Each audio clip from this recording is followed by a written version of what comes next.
여러분 안녕하세요. 내 삶을 변화시킨 말씀, 오늘 6번째 시간입니다. 오늘도 하나님께서 여러분 모두에게 삶을 변화시킬 수 있는 새로운 말씀을 주시기를 바라고, 또 그 말씀이 항상 우리 안에 있어 그 말씀 따라 사는 하나님의 사람이 되기를 간절히 바랍니다. 기도하겠습니다. 하나님 아버지, 오늘도 우리가 주의 말씀을 따라가기 원합니다. 우리의 귀가 열려 주의 음성을 듣게 하여 주시고, 주의 음성을 들을 때에 순종하여 하나님의 기쁨이 되게 하여 주시옵소서. 오늘도 우리와 함께 하시는 주님께 감사하며 예수님의 이름으로 기도합니다. 아멘. 오늘 말씀은 박윤주 집사님이 보내주신 말씀입니다. 시편 51편 6절부터 12절까지의 말씀입니다. 보소서, 주께서는 중심이 진실함을 원하시오니 내게 지혜를 은밀히 가르치시리이다. 우슬초로 나를 정결하게 하소서. 내가 정하리이다. 나의 죄를 씻어주소서. 내가 눈보다 희리이다. 내게 즐겁고 기쁜 소리를 들려주시사 주께서 꺾으신 뼈들도 즐거워하게 하소서. 주의 얼굴을 내 죄에서 돌이키시고 내 모든 죄악을 지워주소서. 하나님이여, 내 속에 정한 마음을 창조하시고 내 안에 정직한 영을 새롭게 하소서.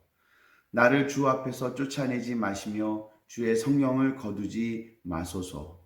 주의 구원의 즐거움을 내게 회복시켜 주시고 자원하는 심령을 주사 나를 붙드소서. 아멘. 오늘 이 시편 51편의 말씀은 다윗이 우리아의 아내 밧세바를 범하고 또 우리아를 전쟁에 보내서 죽게 만들었을 때에 나단 선지자가 다윗에게 와서 책망했을 때에 그가 회개하는 마음, 아파하는 마음으로 쓴 시편입니다.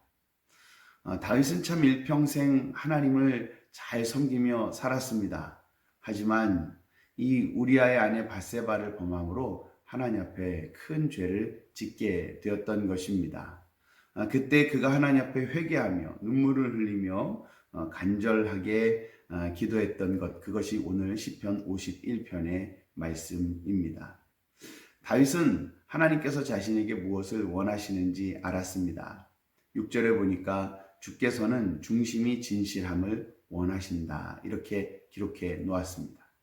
중심이 진실하다는 것은 무슨 말일까요? 그것은 하나님 앞에 온전히 정직하다라고 하는 뜻이고, 또 좀 다른 말로 한다면 하나님께서 믿어줄 수 있을 만큼 진실하다, 이런 뜻이기도 합니다. 그러니까 하나님은 우리가 하나님 앞에 정직하기를, 그리고 하나님께서 우리를 믿을 수 있게 되기를 바란다라고 하는 것입니다. 다윗은 그런 하나님의 마음을 알았습니다. 하지만 자신이 그 하나님의 마음에 충족되지 못했다는 것 때문에 오늘 너무나도 슬프고 안타까운 눈물을 흘리고 있는 것이죠. 자, 그렇다면 우리가 하나님 앞에 우리의 중심이 진실하기 위해서 어떻게 해야 할까? 오늘 본문은 우리에게 이렇게 말합니다. 6절부터 말씀을 보면 내게 지혜를 은밀히 가르치시리이다. 그러니까 하나님이 우리에게 지혜를 가르쳐 주셔야 우리는 비로소 우리의 중심이 진실해질 수 있다는 뜻입니다. 또 우슬초로 나를 정결하게 하소서. 내가 정하리이다. 하나님이 우슬초로 우리를 정결하게 하실 때에 그때의 중심의 진실함을 가질 수 있다는 뜻입니다. 또 더 나아가서 나의 죄를 씻어주소서. 그리고 9절에 보니까 주의 얼굴을 내 죄에서 돌이키시고 내 모든 죄악을 지워주소서. 10절에 보니까 하나님이여, 내 속에 정한 마음을 창조하여 주시고 내 안에 정직한 영을 새롭게 해 주시옵소서. 11절, 나를 주님 앞에서 쫓아내지 마시고 주의 성령을 거두지 말아 주십시오. 12절, 주의 구원의 즐거움을 내게 회복시켜 주시고 자원하는 심령을 주셔서 나를 붙들어 주십시오. 이렇게 말함으로써 하나님 앞에 중심이 진실한 자 어떻게 해야 가능한가 하는 것을 우리에게 알려줍니다. 그런데 이 모든 것들을 가만히 보면 우리가 할 수 있는 일이 하나도 없습니다. 하나님이 우리에게 지혜를 가르쳐 주셔야 하고, 하나님이 우리의 죄를 용서해 주셔야 하고, 하나님이 우리 안에 정한 마음을 창조해 주셔야 하고, 하나님께서 내 안에 정직한 영을 주시고 하나님이 나를 쫓아내지 않으셔야 하고 하나님께서 내게 구원의 즐거움을 회복시켜 주셔야 하고 모든 일들이 다 하나님께서 하시는 일들입니다. 그러니까 내 중심이 나의 중심이 하나님 앞에 진실한 자가 되기 위해서 우리는 아무것도 할 수 있는 게 없다는 겁니다. 하나님이 오셔서 그의 모든 일들을 행하실 때 우리는 비로소 하나님 앞에 중심이 진실한 자가 될 수 있다라고 하는 것입니다. 참 어찌 보면 아이러니하죠. 우리가 할 수 있는 것이 아무것도 없다니 말이죠. 자, 그런데 여기 우리는 한 가지 우리가 할 수 있는 일을 발견합니다. 오늘 다윗은 뭐 하고 있습니까? 하나님 앞에 기도하고 있습니다. 우리가 하나님 앞에 해야 할 일은 기도하는 것입니다.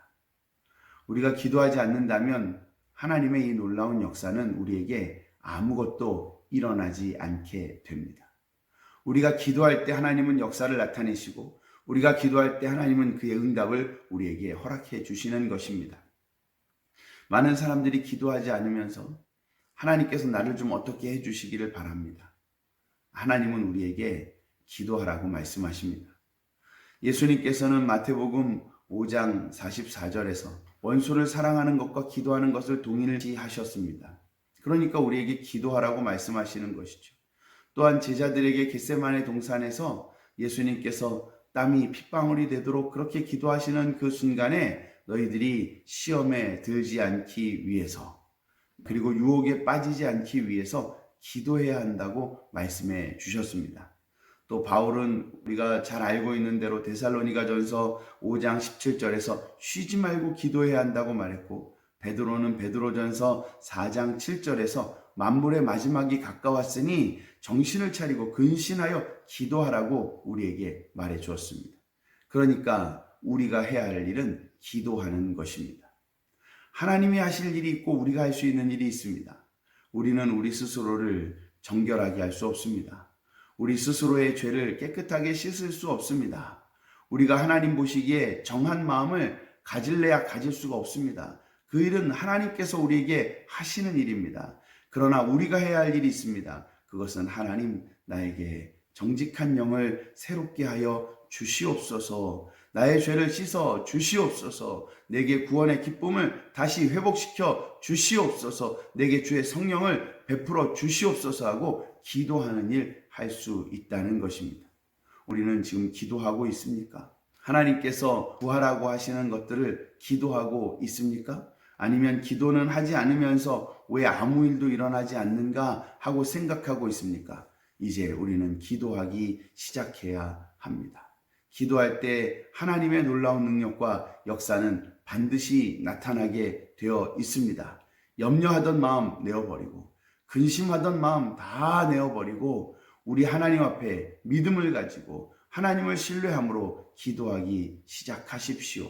하나님께서 큰 죄를 지은 것에도 기도할 때에 용서하시고 응답하여 주시고 다윗에게 정한 마음을 회복시켜 주셨던 것처럼 오늘 우리도 하나님 앞에 기도하기 시작할 때 하나님께서 우리의 기도를 들으시고 우리에게 정한 마음을 주시고 우리의 모든 것들을 회복시켜 주시고 응답하시는 하나님이 놀라운 역사를 우리에게 나타내 보여주시는 것을 우리로 하여금 보게 하실 줄 믿습니다. 오늘도 하나님 앞에 기도하는 여러분들이 하나님의 놀라운 능력을 체험하게 되기를 간절히 바랍니다. 기도하겠습니다. 하나님 아버지, 오늘도 우리는 주님 앞에 겸손히 무릎을 꿇고 엎드려 기도합니다. 우리가 할 수 있는 것이 아무것도 없습니다. 주님 앞에 무릎을 꿇고 엎드려 주님께 매달리는 것 외에는 기도하는 것 외에는 다른 할 수 있는 것이 없습니다. 하나님 한나가 간절한 마음으로 기도했을 때 그에게 응답하셨던 것처럼 오늘 우리가 주님 앞에 간절한 마음으로 기도할 때 우리를 깨끗하게 하시고 또한 우리의 기도하는 것들에 응답하시는 하나님을 경험하게 하여 주시옵소서. 오늘도 우리 사랑하는 성도들의 삶에 기도가 가득 넘치게 하여 주시고 기도 때문에 응답하시는 하나님의 놀라운 은혜가 가득 넘치게 하여 주시옵소서. 늘 우리를 도우시는 주님 앞에 감사와 영광을 돌려드리며 예수님의 이름으로 기도합니다. 아멘. 감사합니다. 서동일 목사였습니다.